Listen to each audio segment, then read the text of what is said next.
Hi, my name's Louise Gardner and I'd like to welcome you to this Essentials of Microsoft Project course. I've been using Microsoft Project for over 20 years now and I'm really excited to share with you some of the tips and tricks that I use to create really great and professional project schedules.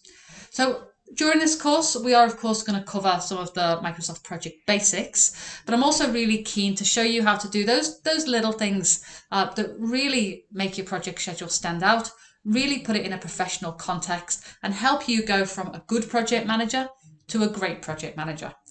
Hope you enjoy the course.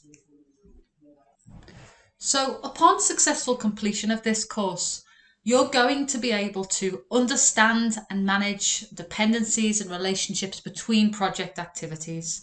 You're going to be able to develop your own simple project schedule, including costs and associated resources.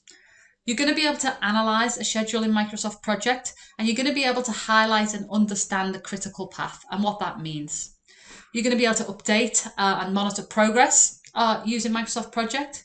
And I'm going to explain some of the benefits and some of the challenges of using Microsoft Project to manage your work.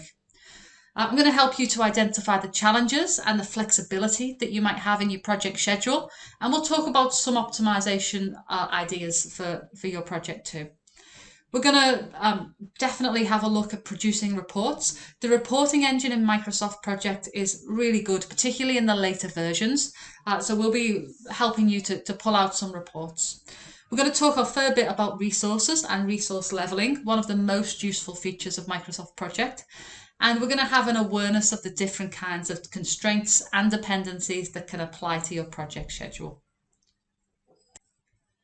In the next section, we're going to look at navigating in Microsoft Project.